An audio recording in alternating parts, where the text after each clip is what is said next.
नमस्कार। ये है फलक की कहानियों का अद्भुत संसार। किस्सा कहानी, कहानियाँ जिनमें हम लिखते हैं खुद को। मैं सबा नूरी आज आपको सुना रही हूँ लेखक और फलक के एडमिन श्री मंजीत ठाकुर की कहानी कल्प वृक्ष। जेठ की तपती दोपहरी थी। लू के थपेड़े चल रहे थे। खाली पड़े खेतों से धूल के बगुले उठ रहे थे और धूप इतनी तेज थी कि छांव को भी छांव चाहिए थी। उस गर्मी में एक आदमी चला आ रहा था।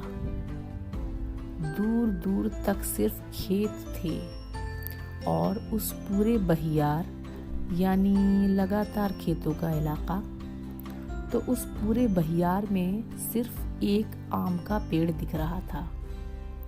मेड़ों पर चलता वो आदमी आया और पेड़ की जड़ में बैठ गया। ऐसा प्रचंड मौसम देखकर भी उसके चेहरे पर एक मुस्कान बसी थी। उसने देखा पेड़ के ऊपर परिंदों का एक जोड़ा बैठा था। आदमी ने मन ही मन ईश्वर को धन्यवाद दिया और बोला, ऊपर वाला भी कितना मेहरबान है। इतनी दूरी में एक पेड़ नहीं दिया, और दिया भी तो कितनी शीतल छांव वाला।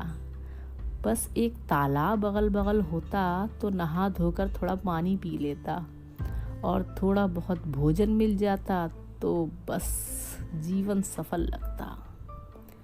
आदमी ने इतना कहा ही था कि उसे लगा कहीं से ठंडा झोंका आ रहा हो। उसकी नज़र सामने गई तो देखा तालाब का पाल दिख रहा है। वो उठकर गया तो देखा सामने साफ पानी से भरा पोखर था। नहा धोकर पानी वानी पीकर जब वो पेड़ के नीचे सुस्ताने आया तो उसने देखा पेड़ के नीचे परिंदों ने खूब सारे गोपी आम गिरा रखे हैं।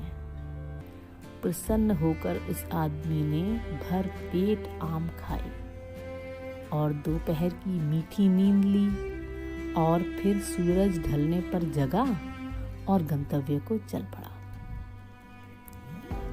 इस घटना के ठीक अगले दिन, वैसे ही गर्मी वाले दिन, एक और आदमी आया। पर वो जब आकर बैठा तो उसके मुंह से निकला, उफ, इतनी गर्मी, हवा की तपिश तो जैसे मांस रिझा देगी। इस जीवन से तो मौत ही अच्छी है। उसने पगड़ी खोलकर अंगोछा बिछाया और सो गया। ऐसा सोया कि फिर कभी उठा ही नहीं। उसकी मौत हो गई।